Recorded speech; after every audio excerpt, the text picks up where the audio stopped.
2002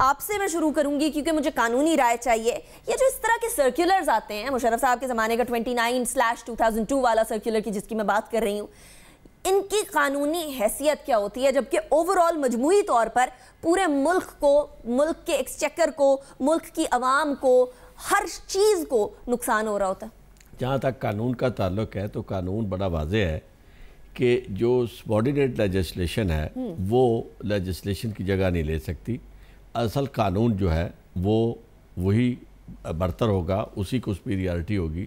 لیکن یہاں صورتحال یہ ہے کہ ایسے فوائد حاصل کرنے کے لیے فوری طور پر SROز جاری کر دیے جاتے ہیں جو کہ ایون سبارڈینیٹ لیجسلیشن سے بھی نیچے کا درجہ رکھتے ہیں, اور یہ ون ٹائم کی ایک ایسی یعنی یک جنبش قلم ہوتا ہے کہ آپ نے کئی طرح کے SROز, مثلا کہ آپ نے کسی کو یہ کسٹم ڈیوٹی دینی ہے, چھوٹ دینی ہے, آپ نے کوئی چیز لینی ہے, پہلے لے لی, اس کے بعد اس میں سے پیسہ بنا دیا, آپ نے 1 منٹ میں آپ لوگوں کو جو ویسٹڈ انٹرسٹ ہے اس کو آپ نے اربوں سے خربوں میں پہنچا دیا اور لاکھوں سے کروڑوں میں پہنچا دیا. یہ وہ چیزیں ہیں ساری جو اگر قانون کے بیسک قانون کے ٹچ سٹون پہ دیکھی جائے تو ان میں سے کوئی چیز سسٹین نہیں کر سکتی. یہی وجہ ہے کہ اسے اب اس سٹیج پہ سپریم کورٹ نے اس لوگوں کے فنڈامنٹل رائٹس کے ٹچ سٹون پہ رکھا ہے, چونکہ یہ جو پیسہ ہے یہ میرا اور آپ کا پیسہ ہے, اس میں کسی کو کوئی حق نہیں پہنچتا, کسی حکمران کو یہ حق نہیں پہنچتا, چونکہ اس کے باپ کی یہ جاگیر نہیں ہے ملک.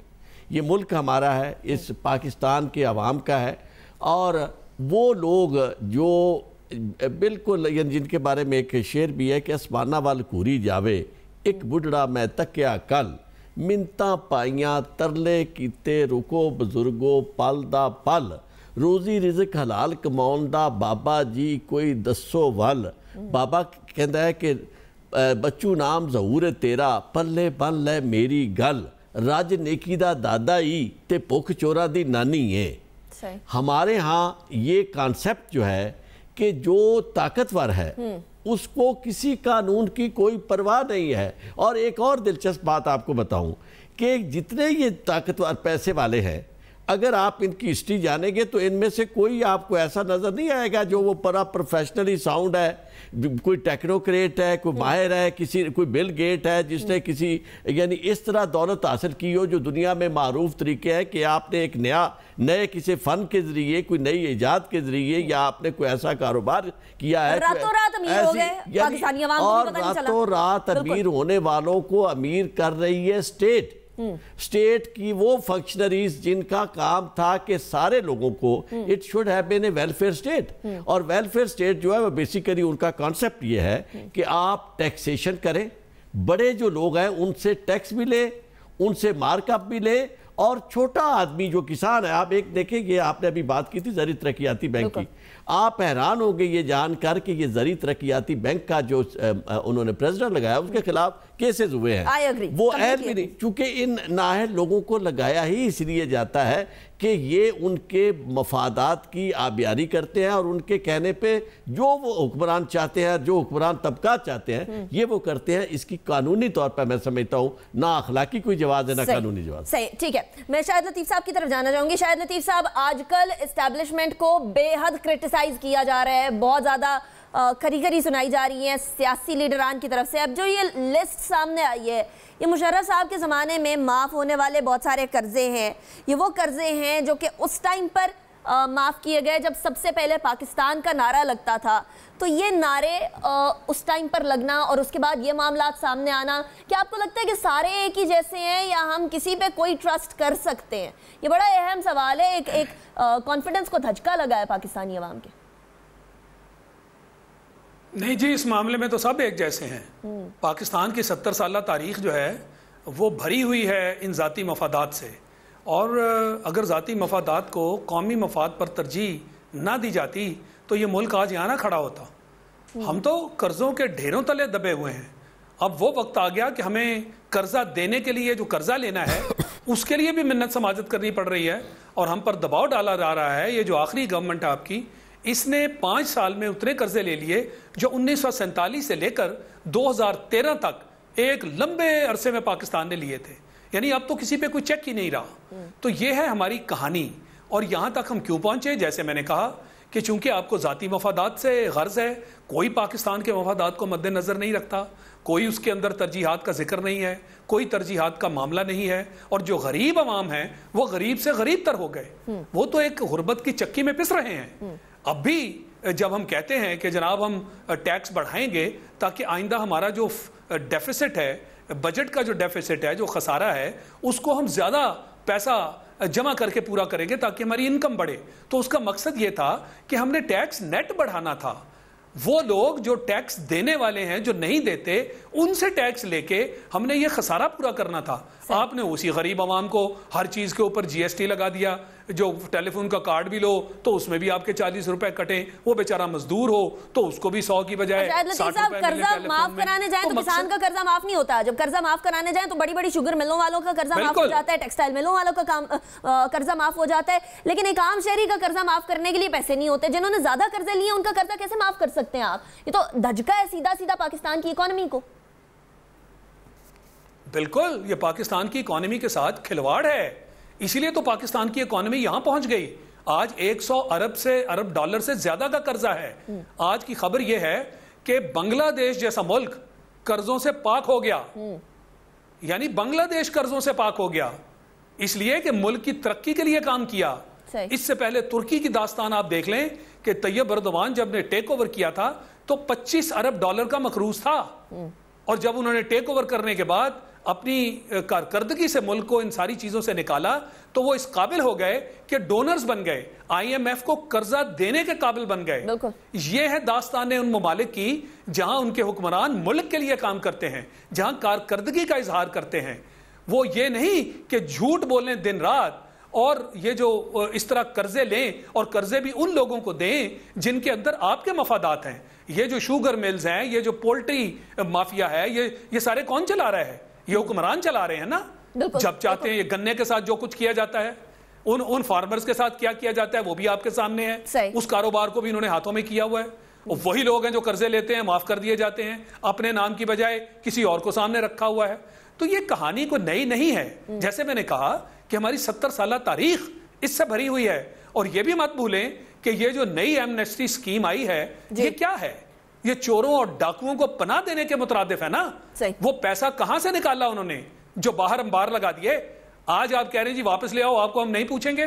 اسی طرح کی اسکیمز آپ نے پہلے بھی چلانے کی کوشش کی، اور اسی طرح این آر او ہوا تھا، آپ کو یاد ہے۔ یہ قوم کے پیسہ ہے، اچھا، اور اسی طرح کے قوانین ہیں، اور ایک فرد واحد اٹھ کے اس کو معاف کر دے۔ رائٹ، شاہد لطیف صاحب، یہی قوانین ہیں جو پاکستانی عوام کو بڑا ڈسکریج کرتے ہیں کہ کیا طریقہ کار ہے، ٹیکس دینے کو ہر کوئی تیار ہے، ہر غریب شہری انڈائریکٹ ٹیکسز سے لدا ہوا ہے، اور انڈائریکٹ ٹیکسز کے ملبے ترے جو غریب عوام دبی ہوئی ہے وہ دے رہی ہے ٹیکس، لیکن امیر تک کوئی اس طرح کا معاملہ نہیں ہے، الٹا وہ قرضے اپنے معاف کرا رہے ہیں۔ ڈاکٹر عابد سلیری صاحب ہمارے ساتھ فون لائن پر موجود ہیں۔ ڈاکٹر صاحب، ایک تو آپ کا اسٹوڈیو میں انتظار ہو رہا ہے، سیکنڈلی یہ بتائیے گا قرضے معاف کرانا امیر نے کرانے ہیں، اپنی کمپنیوں کے قرضے جتنے بھی ہیں وہ آپ نے لکھوائے، سرکولر ایک جاری ہوتا ہے، قرضے معاف ہو جاتے، یہ کسی اور مہذب ملک میں ہوتا ہے ایسا؟ جی دیکھیے، اصل مسئلہ یہ ہے کہ جب انڈسٹری اور پولیٹکس جو ہے جو اکٹھے ہو جائیں تو وہاں پہ آپ کو اس طرح کی چیزیں جو ہیں وہ نظر آتی ہیں۔ ہوا یہ کہ جب پولیٹکس جو ہے وہ بزنس بن گیا تو ڈیفینیٹلی آپ دیکھیں گے کہ 2002 میں لوگوں نے سیاسی مراد حاصل کرنے کے لیے اپنے قرضے جو تھے وہ معاف کرائے، لوگوں نے حکومت کا ساتھ دینے کے لیے اپنے قرضے معاف کرائے، اور بہت سے لوگ ایسے بھی تھے جو کہ بعد میں اگر آپ اس لسٹ کو دیکھیں 222 جو افراد اور اداروں کی جو لسٹ ہے تو اس میں سے اکثر لوگ وہ ہوں گے جو کہ کسی نہ کسی طریقے سے بعد میں پالیسی میکنگ کا حصہ بھی بنے۔ تو یہ ایک نیکسس بن جاتا ہے۔ اور کیونکہ ٹیکسٹائل کے بارے میں تو ہم اکثر سنتے آ رہے ہیں کہ ٹیکسٹائل جو ہے وہ اس ملک میں ایک ایسی صنعت بن چکی ہے جو کہ پیورلی سبسڈیز پہ جس کا دار و مدار ہے، بدقسمتی سے ایکسپورٹ جو ہے وہ ساری کی ساری ہماری ٹیکسٹائل پہ اور گارمنٹس پہ مشتمل ہے، چاول اور۔ ڈاکٹر صاحب، آپ بڑی امپورٹنٹ گفتگو کر رہے ہیں، قطع کلامی کے لیے معذرت، میں بریک کی طرف جاؤں گی، بریک کے بعد واپس آئیں گے، اسی ڈسکشن کو کنٹینیو کریں گے کہ یہ جو 222 کمپنیاں ہیں ان کا لون رائٹ آف کر دیا گیا جب آپ ان سے لے سکتے تھے۔ اسی طرح کا ایک قانون نیب کا بھی تھا جس میں پلی بارگین کا مسئلہ تھا۔ تو جب قوانین ہی آپ امیروں کو، چوروں کو ایک طرح سے اپیز کرنے کے لیے بنائیں گے تو پھر غریب جائے گا تو کدھر جائے گا؟ اور یہاں اس ملک کے اندر تو زیادہ تر لوگ ہی غریب ہیں، تو کیا یہاں ایک عجیب و غریب سی سچویشن بپا ہونے والی ہے جس کو کنٹرول کرنا مشکل ہو جائے گا جب غریب اس طرح سے ایک ڈسکریمنیشن دیکھے گا؟ بریک کے بعد اس پہ بات کریں گے۔